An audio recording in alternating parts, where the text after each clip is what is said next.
Paz de Cristo a todos. Podeis assentar. Abra sua Bíblia comigo no livro do profeta Isaías,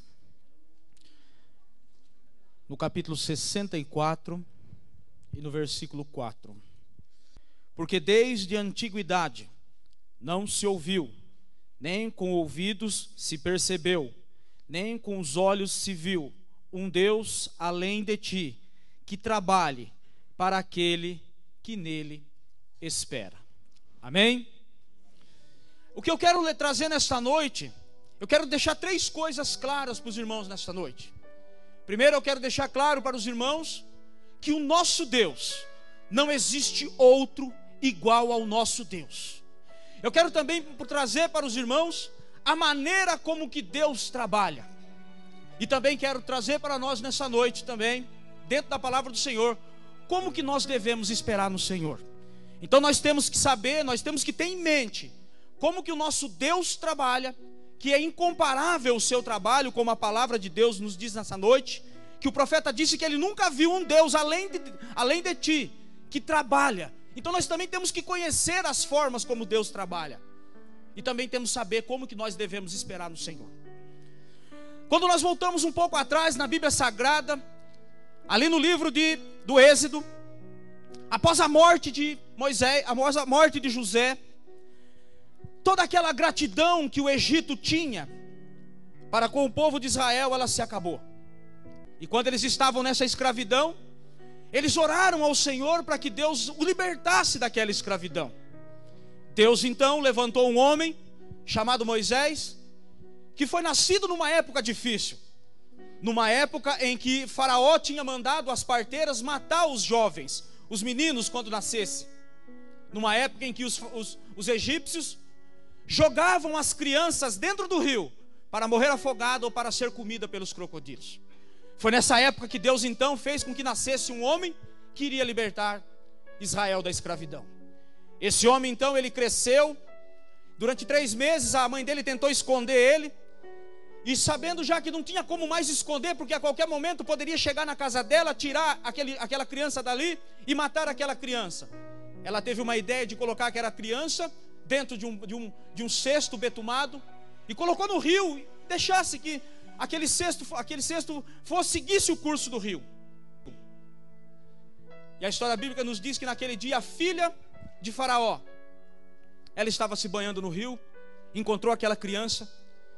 40 anos depois, quando ele foi visitar os seus irmãos, a Bíblia nos mostra então que ele matou um egípcio, querendo defender os seus irmãos hebreus. A Bíblia diz então que o assassinato dele então foi descoberto. E ele então, para não morrer, temendo pela sua vida, ele fugiu do Egito e foi para a terra de Midian.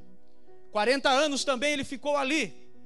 Depois de 40 anos que ele estava ali, Deus aparece para ele, dando uma missão para ele então ir até o povo, voltar ao Egito e libertar os seus irmãos, e libertar o povo hebreu da escravidão. A Bíblia diz que quando Moisés chegou ali, ele se apresentou diante de Faraó, e Deus disse para ele: Moisés, eu vou te usar, você vai libertar esse povo. Só que tem uma coisa, Moisés, não vai ser fácil, porque eu vou endurecer o coração de Faraó. Porque Deus, além de libertar o povo naquela situação, Deus queria engrandecer o seu nome. Deus queria que todos ali ficassem sabendo como que Ele trabalha, como que Ele faz e como que Ele age.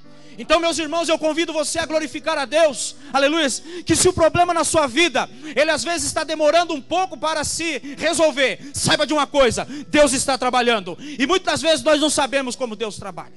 É porque Deus quer glorificar o seu nome. Deus não quer somente te dar um milagre, Ele quer que o nome dEle seja glorificado nisso também. Moisés então se apresenta diante de Faraó e diz para que Faraó então libertasse o povo, deixasse que o povo fosse a 3 dias de caminho para adorar o Senhor, e Faraó então resiste. Faraó chega a perguntar: quem é Deus? Quem é o Senhor? Por um acaso eu conheço? Por um acaso eu já ouvi a sua voz? Não vou deixar. E ele disse então: já que você não vai deixar, Deus vai começar então a mostrar as suas maravilhas. A Bíblia diz então que no dia de manhã Moisés acorda, na vista de Faraó ele pega o seu bordão, o seu cajado, e toca nas águas do rio Nilo, e as águas se transformam em sangue. As águas então se transformando em sangue, todos os peixes começaram a morrer. E muitos peixes que tinha ali no Egito eram adorados como divindade. Mesmo assim, o coração de Faraó não se amoleceu. Da segunda vez, então, Deus então manda ali a segunda praga, aonde Deus faz que saísse das águas do rio Nilo, rãs. E veja que a rã era um animal adorado no Egito. E Deus fez com que esse animal que era adorado no Egito se parecesse para os egípcios que eles eram um Deus mau. Imagine só, irmãos, como é que estava o Egito, lotado de rãs. As rãs entravam no quarto, as rãs entravam na cozinha, em todo local estava cheio de rãs. E Deus fez com que aquele Deus que eles tanto veneravam parecesse mal. Quando houve então a terceira praga, que Moisés toca nas areias do Egito, a Bíblia diz então que os servos de Faraó disse: olha, isso não é senão a mão de Deus. Quando chegou então na quarta praga, que foi a praga das moscas, veja que aqui nós vemos o trabalhar de Deus. Porque enquanto as moscas incomodavam todo o Egito, na casa dos hebreus, na terra onde os hebreus estavam, as moscas não incomodavam. Os irmãos já percebeu como um pernilongo incomoda à noite? Como um mosquito às vezes incomoda ali quando estás fazendo alguma coisa na cozinha? Pois o Egito estava lotado. Mas enquanto os egípcios tinham ali as moscas incomodando, aleluias, o povo de Israel não tinha nenhuma mosca incomodando eles. Deus então mandou a peste nos gados dos egípcios. Mas enquanto, aleluias, os gados dos egípcios estavam sendo atacados por aquela peste, o gado dos hebreus estava ilesos. Nenhuma peste atacou eles. Deus manda então a sexta praga, que foi a praga das úlceras, que deu úlcera nos homens e nos animais. Da mesma forma, enquanto os homens estavam com úlceras e os animais, os hebreus não tinham úlcera. E veja que aqui Deus estava trabalhando em favor do povo, aleluias, do povo hebreu, aleluia. E o Deus Apis estava sendo desmascarado, porque os egípcios adoravam os bois, os animais. Na sétima praga, Deus manda então saraivas, que é a chuva de pedra. E veja que enquanto aquela chuva de pedra castigava toda a plantação dos egípcios e os animais que estavam no pasto, aleluia, a Bíblia diz que na terra de Gossém não teve chuva. Na oitava praga, que foi a praga dos gafanhotos, os servos de Faraó chegou a ponto de dizer para Faraó: olha, liberta esse povo, deixa esse povo ir, porque eles estão nos causando muito prejuízo. E mesmo assim, Faraó continuava com seu coração endurecido, não querendo deixar o povo ir. Então chegou então a nona praga. Os egípcios não gostavam do escuro, eles tinham medo do escuro. Mas enquanto os egípcios estavam no escuro, o povo de Deus, os hebreus, estavam como normal. O dia era dia e a noite era noite. Mesmo assim, Faraó continuava com o coração endurecido. E veja que até aqui Deus estava desbancando e desmascarando todos os deuses egípcios. Enquanto Deus estava trabalhando em favor do povo hebreu, os deuses egípcios estavam sendo envergonhados e derrotados. Chega então a última e derradeira praga, a praga dos primogênitos. Deus passou a ordem para que o povo hebreu degolasse o cordeiro e usasse o sangue e passasse nas vergas e nas portas, simbolizando ali a morte vicária de Cristo. Porque naquela noite o anjo da morte ia passar, e na casa onde tivesse um primogênito, eles iriam morrer. A Bíblia diz então que à noite, depois dos hebreus terem comemorado a Páscoa do Senhor, o anjo da morte foi passando, e na casa onde tinha um primogênito, eles foram morrer. Mas na casa dos hebreus, que tinha a marca do sangue do cordeiro, todos ali se salvaram. A ponto então que naquele dia foi um dia muito triste para o Egito. Foi um dia em que todas as casas do Egito estava acontecendo um velório. Em todos os currais do Egito tinha animais mortos. Aí então eles liberam o povo de Deus, o povo hebreu, para que eles fossem. E veja que interessante que na saída do Egito, Deus guiou o povo durante todo o tempo em que eles estavam no deserto. Veja que Deus poderia muito bem ter mandado ele pela terra dos filisteus, mas Deus falou assim: não, eu vou mandar vocês pela terra do mar, porque ali o meu nome vai ser glorificado e vai ser exaltado. 40 anos depois, por uma falha do povo, pelo povo ter não acreditado em Deus quando foram para espiar a terra, mais uma vez, a Bíblia vai nos mostrar que eles entraram na terra prometida. E ali, enquanto Deus estava trabalhando para eles, onde estavam os deuses cananeus? A Bíblia vai nos mostrar então que depois que eles entraram na terra prometida, sob a liderança de Josué, conquistaram a terra, dividiram a terra. A Bíblia diz no capítulo 23 e 24 de Josué, que Josué convidou todas as pessoas, todos os anciões, e fez um discurso para eles dizendo: vocês viram como Deus trabalhou por nós, e os deuses cananeus nada fizeram. Aleluia. Vocês viram como Deus nos deu essa terra e nós nada fizemos para conquistar. E Josué então convida o povo para servir ao Senhor. Mas naquele tempo, se nós fizermos uma leitura minuciosa da Bíblia, nós vamos ver que o povo estava começando a querer desviar, começando a se desviar, porque no capítulo 24, Josué diz assim: se vos parece mal servir ao Senhor, escolhei hoje a quem sirvais. Se vocês quiserem servir os deuses dos seus pais, vocês podem servir. Mas se vocês quiserem também servir os deuses dos amorreus, em cuja terra habitais, também fique à vontade. Sabe o que Josué estava querendo dizer? Se vocês quiserem servir os deuses os deuses de vossos pais, podem servir. Mas saiba de uma coisa: enquanto Abraão estava lá, o Deus do pai dele não fez com que Sara desse luz. Se vocês também quiserem servir ao Deus da terra dos amorreus, em cuja terra nós habitamos, saiba de uma coisa: nós entramos aqui nessa terra e eles nada fizeram. Eu quero levar os irmãos a pensar e imaginar que enquanto Moisés e Josué, o povo estava sob a sua liderança, enquanto Deus estava libertando aquele povo, aonde estavam os deuses egípcios? E quando Josué entrou na terra prometida, aonde estavam os deuses cananeus?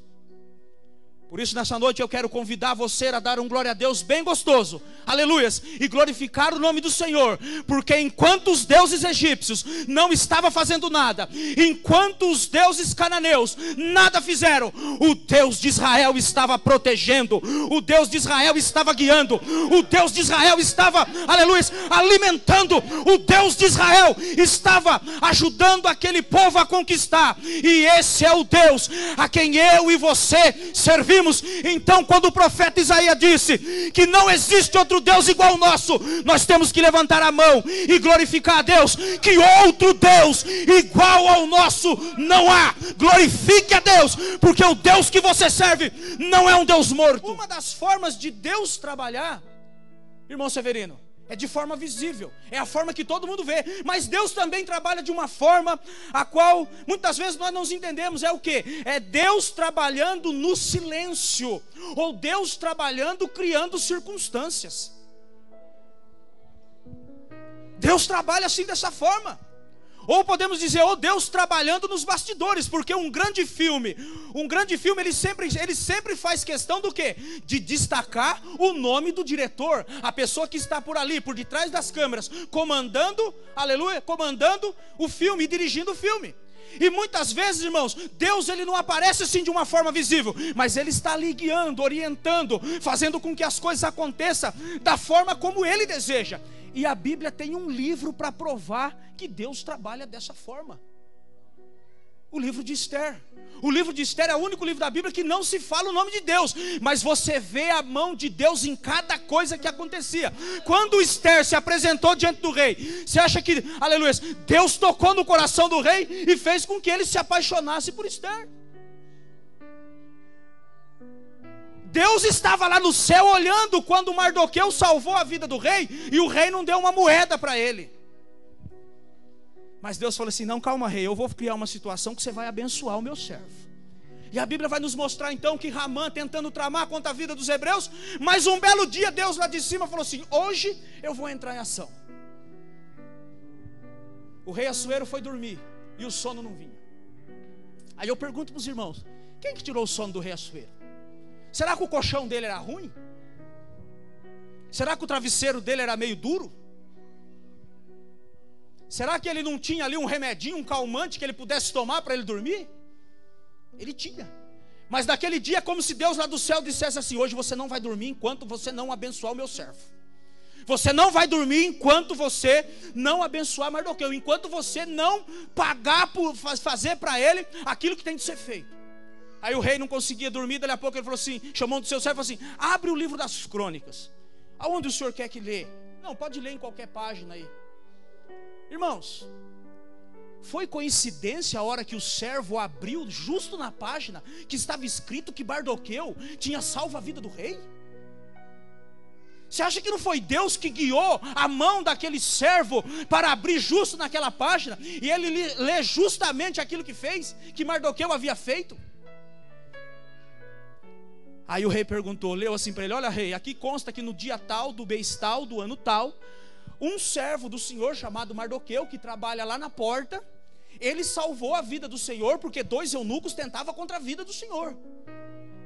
Aí o rei parou e falou assim: mas alguma coisa se fez para ele? Não, aqui não consta nada. Eu preciso dar uma honra para esse homem, eu preciso fazer alguma coisa para ele. E a Bíblia diz então que o rei, ele sempre consultava os seus conselheiros. E nessa mesma hora, veja bem, Ramã estava tramando contra a vida dele. Nessa mesma hora, Ramã falou assim: agora eu vou lá pedir o pescoço de Mardoqueu. Ele foi todo contente. Na hora que ele chegou, o rei falou assim: ô Ramã, rapaz, você... Olha, eu creio que ele disse assim: Ramã, você caiu do céu, porque eu estava precisando de um conselho. Ele disse: sim, rei, o que é? O que eu faço para um homem de cuja honra me agrada? Ramã pensou: sou eu. Tem alguém que pode ser melhor que eu? Só eu que agrado o rei aqui. Olha, rei, faz o seguinte: coloca a roupa real nele, coloca a veste real nele, e manda o maior servo do Senhor sair gritando na frente dele, em cima do cavalo. Assim fará o homem de cuja honra o rei se agrada. O rei olhou para ele e falou assim: rapaz, sabe que você tem uma boa ideia? Faz o seguinte então: pega o cavalo, pega a roupa, pega a coroa e coloca no servo, no hebreu Mardoqueu. Veja que interessante, irmãos. Aquele que estava tramando contra a vida de Mardoqueu, ele teve que naquela noite sair gritando: assim fará o homem de cuja honra o rei se agrada. Aleluia. E veja, irmãos, que foi tudo Deus que estava ali, direcionando cada coisa que acontecia. Irmãos, sabe aquela vez que você estava desempregado, você estava triste, orando a Deus, dizendo: Senhor, eu estou aqui desempregado, Senhor. Aí você saiu na rua e encontrou um colega seu que às vezes nem crente é. Você comentou da sua situação para ele, falou que estava passando por um momento difícil. Aí ele falou assim para você: traz um currículo para mim que eu levo lá na empresa. Aí você entrou na empresa onde você está, aí você diz assim: eu tive sorte porque naquele dia eu encontrei o colega. Não, irmãos, não foi sorte não, foi Deus que colocou ele no seu caminho. E eu falo isso porque isso aconteceu comigo. Um belo dia eu encontrei com um camarada, com uma pessoa na rua, um camarada conhecido lá na Aparecida. Nem cristão ele era. Eu comentei com ele: olha, rapaz, eu tenho uns cursos assim, estou com vontade de entrar na CAI. Ele falou assim para mim: olha, dá o seu currículo para mim. No dia que eu fui fazer a entrevista lá na empresa para entrar, aleluia, sabe qual currículo que eu vi? O currículo que eu tinha entregado na mão deles. Agora vai dizer que não foi Deus que fez isso, não foi Deus que orientou aquela situação. Deus cria circunstância para abençoar os teus servos, como abençoou Mardoqueu. Deus também cria circunstância, aleluia, para cumprir a sua promessa. Porque Deus disse assim, que a Bíblia diz que Jesus iria nascer aonde? Que Jesus iria nascer em Belém.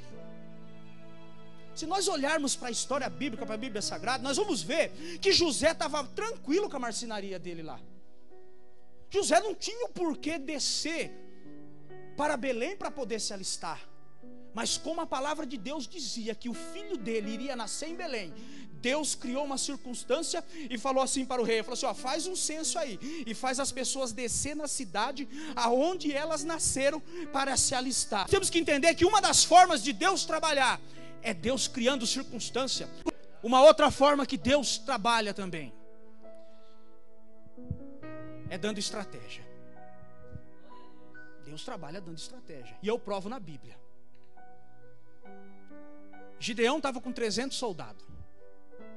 Ele pensou: como que eu vou vencer essa guerra? Deus falou: desce lá que você vai ouvir.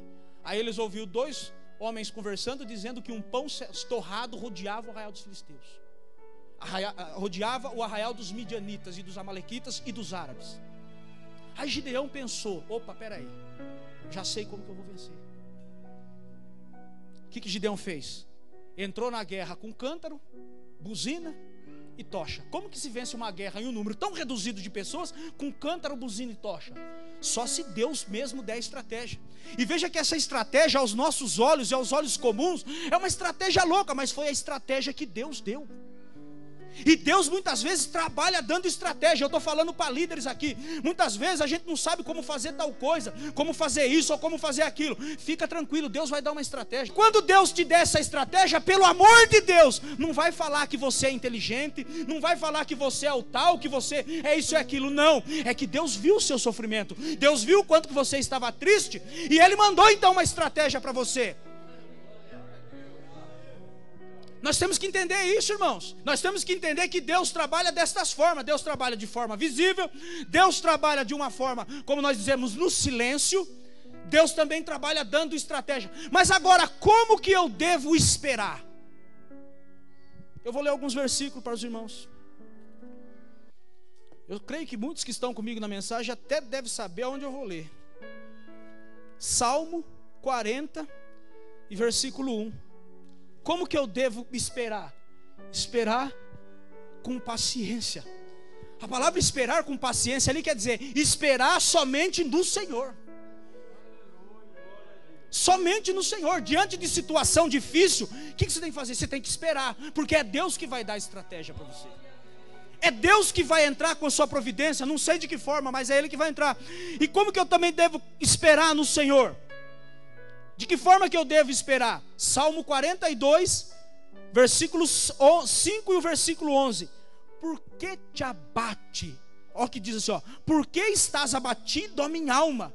Por que te perturbas em mim? Espera em Deus, pois eu ainda o louvarei na sua presença. Davi aqui nesse salmo, ele estava no exílio. Davi, ele estava com um desejo muito grande de estar no templo, de estar na casa do Senhor. Ele tinha um desejo muito grande de estar ali na presença do Senhor, mas ele estava no exílio, estava muito longe do templo, da casa do Senhor. Mas dentro dele, ele estava ali ficando angustiado, ele estava ali muito triste, mas ele dentro dele dizia: por que te abate, ó minha alma? Espera, pois, do Senhor. Sabe o que isso quer dizer? De vez em quando nós temos que falar com nós mesmos, é conversar com você mesmo. É você olhar no espelho e dizer assim, ó, por que você está ansioso? Por que você está tão aflito? Espera no Senhor, Ele tem solução. Ele tem salvação. Porque nós vivemos numa era hoje que com um clique você consegue muitas coisas, você adquire muita informação, mas Deus não mudou o seu jeito de trabalhar, Deus não mudou a sua forma de agir. Em muitos casos você vai ter que esperar. E o Salmo 27 e versículo, aleluia, Salmo 27 e versículo 14, a Bíblia dá uma receita de como que nós temos que esperar no Senhor. Olha como que ela tem que ser, ó. Espera no Senhor e anima-te, Ele fortalecerá o teu coração. Espera no Senhor. Sabe o que é esperar no Senhor? Animado, é você olhar para a situação, mesmo que tudo indique ao contrário, mas você continua esperando no Senhor, animado, crendo que Deus vai fazer. E eu vou mostrar para você um personagem na Bíblia que esperou dessa forma. Romanos capítulo 4. Vamos ler, só para os irmãos entenderem. Olha como que Abraão esperava no Senhor. Romanos capítulo 4, versículo 18. Olha como que esse camarada esperava no Senhor. O qual em esperança creu contra a esperança, que seria feito pai de muitas nações, conforme o que lhe fora dito, assim será a sua descendência. Abraão, ele olhava para sua senhora com 80 anos, mas ele acreditava que um dia ela iria dar luz. Ele olhava para sua senhora ali com 85 anos, ele acreditava que ela iria dar a luz. E veja que diz os versículos seguintes: e não enfraqueceu a sua fé. Conforme ela ia envelhecendo, ele continuava com fé que Deus ia fazer, Conforme o tempo está passando, conforme as coisas estão acontecendo, irmão, você tem que continuar com fé. Sabe o que isso quer dizer? Quanto mais Sara ficava adiantada de idade, as possibilidades dela gerar um filho de modo natural ia se baixando, mas ele continuava crendo cada vez mais. Sabe o que eu quero dizer com isso? quanto mais as coisas, as promessas de Deus, as coisas que você espera de Deus, ela te indica o contrário, mais você tem que ter fé, mais você tem que acreditar. Aleluias. E eu convido você, começa a imaginar como que vai ser a vitória que Deus vai te dar. Abraão estava com 95 anos, mas ele imaginava segurando uma criança no colo dele. E a Bíblia diz no versículo 19, aleluias: pois não enfraqueceu na fé, nem atentou para o seu próprio corpo já amortecido, pois era já de quase 100 anos, nem tampouco para o amortecimento do ventre de Sara. E não duvidou da promessa de Deus por incredulidade, mas foi fortificado na fé, dando glória a Deus. Aquilo que Deus te prometeu, espera dando glória a Deus, mesmo que tudo, aleluias, indique ao contrário, mesmo que tudo está se mostrando ao contrário, espera pois no Senhor, dando glória a Deus. Sabe por quê? Porque você tem um Deus que trabalha a seu favor. Agora você tem um Deus, aleluias, que trabalha de várias formas. Então espera no Senhor, dando glória a Deus e dando aleluias. Eu quero terminar essa palavra aqui com uma ilustração. Todo mundo aqui assistiu já o Lata Velha. Todo mundo vê que a camarada, o apresentador, ele chega na casa da pessoa, a pessoa tem um carro velho ali, que ela não tem mais esperança nenhuma de que aquele carro se reforme, só por um milagre mesmo para ele poder ir lá. Aí quando ele chega, aquela pessoa fica feliz, fica alegre, porque ela sabe que aquele carro dela vai ser reformado. E Deus hoje aqui está renovando promessas, está renovando forças, que é para você. Deus está falando para você hoje, ó, eu vou fazer, mas espera. Agora que você sabe que eu trabalho a seu favor, e você sabe as formas como eu trabalho, espera. Tenha calma, porque Deus trabalha em favor daquele que nele espera. Então eu tenho que esperar o agir de Deus e não agir por conta própria. Aquela pessoa fica feliz. E durante o tempo que o carro vai para ser reformado, aquela pessoa fica ali ensaiando ou uma coreografia, uma cena, ou uma música. Alguma coisa ela fica ensaiando para depois ela apresentar aquela música no programa e ter o seu veículo de volta. Sabe o que eu quero dizer para você nessa noite? Se prepare para dar glória a Deus, aleluia. Vai ensaiando o hino da vitória, vai ensaiando a coreografia da vitória, porque o seu Deus trabalha a seu favor. Você já sabe como que Deus trabalha, e você sabe como que você tem que esperar. Então agora, aleluia, faça a sua parte, espera no Senhor, dando glória a Deus, porque Deus está trabalhando ao seu favor. Deus está, aleluia, pronto, está com suas mãos ali, ó, trabalhando. Talvez você não está vendo, mas você não precisa ver, você só tem que ter fé, esperar com paciência e crer que o Senhor está fazendo. Amém? Que Deus abençoe a cada um dos seus irmãos.